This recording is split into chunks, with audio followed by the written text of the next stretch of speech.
Aujourd'hui, nous allons parler d'un circuit mythique. Et devinez quoi? Il est belge! Oui, ce sera un épisode placé sur ma fierté d'être belge. Je parle bien évidemment du légendaire circuit de Spa-Francorchamps. 7 km de piste, 20 virages, 100 mètres de dénivelé, conçu pour aller vite, même dans les virages. Et il peut accueillir jusqu'à 70 000 spectateurs, soit 10 000 de moins que le Stade de France. Mais attention, le circuit était bien différent que le tracé actuel. À l'origine, le circuit faisait 14 km de long, traversait une forêt et même un village. Un genre de mix bâtard entre le Nürburgring et la Targa Florio. Tu connais pas le Nürb et la Targa? Dans ce cas, abonne-toi et active la cloche, car on en reparlera un jour, ça c'est sûr. L'idée du circuit de Spa date des années 20. La première course automobile s'est déroulée en 1924. Mais déjà en 1921, il devait avoir une course de moto, qui a été annulée au dernier moment. En 1931, on inaugure le célèbre virage au rouge. On en reparle dans un instant. Le premier Grand Prix de Belgique, donc à Spa, s'est déroulé en 1950 lors du tout premier championnat de F1 au monde. Malheureusement, en 1970, le tracé de 14 km est jugé par la FIA trop dangereux. Du coup, la FIA le déprogramme.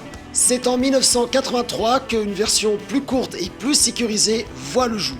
Et c'est le tracé actuel, qui a d'ailleurs une dégaine de phaser de Star Trek, si on le voit de haut. La dernière mise à jour du circuit a eu lieu en 2022. C'était pour améliorer la sécurité du circuit et pour mieux accueillir les courses d'endurance. C'est sur ce circuit qu'en 1991, Michael Schumacher a couru pour la toute première fois. Et ouais, la légende du septuple champion est née chez nous en Belgique. Kimi Raikkonen, lui, a gagné 4 fois, et quand il gagnait pas, il était une bête sur le circuit. C'est simple, on l'appelait tout simplement le roi de Spa. En 2020, Lewis Hamilton claque le tour le plus rapide sur le circuit. 1 minute 41 secondes et 252 centièmes. Mais Spa, ce n'est pas que de la F1. C'est aussi les 24 heures de Spa, la WEC, la Porsche Supercut. Bref, c'est un véritable carrefour européen du sport automobile.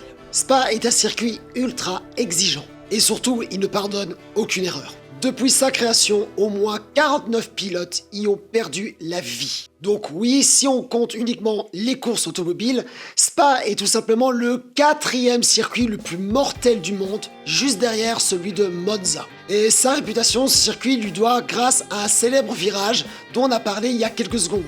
Le célèbre virage de l'eau rouge. Et ce virage, c'est de la pure folie. Ce virage commence par une ligne droite et en descente, direction la rivière de l'eau rouge. Appelée comme ça parce que tout simplement la teinte de l'eau est rougeâtre à cause du fer qui est présent dans le sol. Passé la rivière, les pilotes enchaînent avec une montée d'une inclinaison de 20 degrés. Juste pour vous dire, rien que dans ce virage-là, ils y passent à presque 300 km/h et prennent 4G. C'est à peu près ce que subit un astronaute au décollage d'une fusée.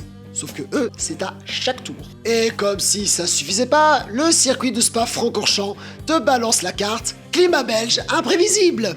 Mais alors, à quel point la météo à Spa est imprévisible?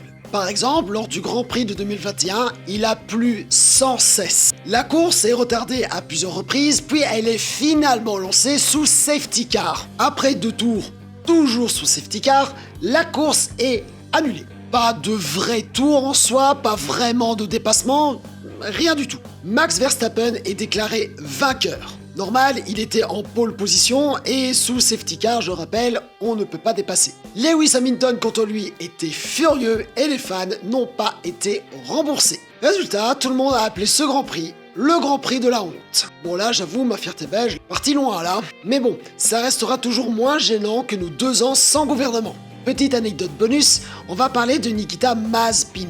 Mais si, tu sais, le pilote pistonné parce que son père est un milliardaire russe et par le sponsor russe dans l'écurie Haas, le Lance Stroll russe quoi. Eh ben, notre cher Nikita a signé ce jour-là son meilleur tour de toute sa carrière en F1. Bon bah là, sa fierté, elle a rejoint la mienne. Elles sont peut-être en train de partager une frite et une bouteille de vodka. Mais ce n'était pas la première fois que le climat belge a joué des tours sur la piste. Déjà en 1998, il y a eu dès le départ un énorme carambolage. Sur les 20 participants, 13 ont été mis hors course dès le premier virage. Et sur ces 13, seulement 8 d'entre eux ont pu reprendre la course avec des F1 de secours. Et plus tard dans la même course, Michael Schumacher a un accident avec un concurrent parce que le brouillard s'était levé. Ah, quand je vous dis que le climat est imprévisible, je vous ai pas menti, hein. Bref, le Grand Prix de Spa, c'est l'un des plus beaux, c'est l'un des plus rapides et c'est l'un des plus techniques. Et ça se passe chez moi et c'est mon Grand Prix préféré. Alors oui, je sais qu'en tant que Belge, je suis pas objectif du coup pour dire que ce Grand Prix est mon préféré.